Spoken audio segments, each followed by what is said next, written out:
नमस्कार. या क्षणाची सर्वात मोठी बातमी. बेस्ट क्रेडिट सोसायटीच्या पंचवार्षिक निवडणुकीचा निकाल समोर आला. यात उद्धव ठाकरे आणि राज ठाकरे यांच्या पक्षाच्या पॅनलला एकही जागा जिंकता आली नाही. यानंतर भारतीय जनता पार्टीकडून उद्धव ठाकरे आणि महाराष्ट्र नवनिर्माण सेनेचे अध्यक्ष राज ठाकरेंवर निशाणा साधला जात आहे.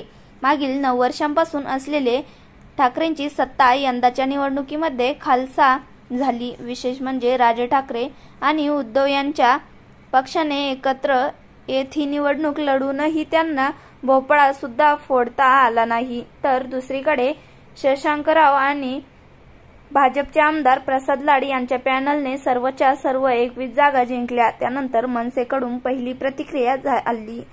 शशांकराव यांचे पॅनल जिंकून आले. सर्वप्रथम विजेत्यांचे अभिनंदन करतो. ते कामगारांना न्याय देतील अशी मी अपेक्षा करते, असे मनसे नेते संदीप देशपांडे म्हणाले. 14 लोक निवडणूक आले. यापुढे बेस्ट पतपेढीचं काम ते हाताळतील आणि कामगारांना न्याय देतील ही अपेक्षा करतो. लाड यांचे देखील अभिनंदन करतो, असे देशपांडे म्हणाले. पैशांचा वापर निश्चित झाला. पराभव झाल्यानंतर असे आरोप करण्यात काही अर्थ नसतो. पैसा सत्तेचा वापर केला हे मी पुराव्यानिशी दाखवून देईल. खोटी आश्वासनं दिली. 15 लाखात बीएसटी कामगारांना घर देणार होतो. एवढा गाजावाजा करून करोडो रुपये वाढून 4च जागा का आल्या याचं आत्मविश्लेषण करायला हवं, असे देशपांडे म्हणाले. या निवडणुकीवरून तर्क लावण्याची गरज नाही. यावरून अजून संपलेलं नाही, कारण आम्ही जिंकलेलो नाही.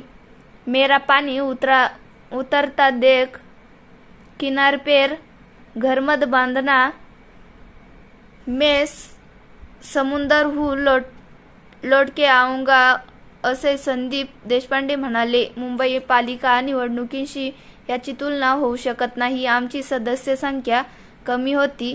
त्या तुलनेने आम्ही चांगली फाईट दिली, असे संदीप देशपांडे म्हणाले. बेस्ट युनियनचे नेते शशांकराव यांच्या सर्वाधिक 14 जागा तर भाजपच्या 7 जागा निवडून आल्या. ठाकरे बंधूंचा उत्कर्ष पॅनलला भोपळाही फोडता आला नाही. बेस्ट पतपेढीतील 9 वर्षाची सत्ता ठाकरेंच्या शिवसेनेने गमावली.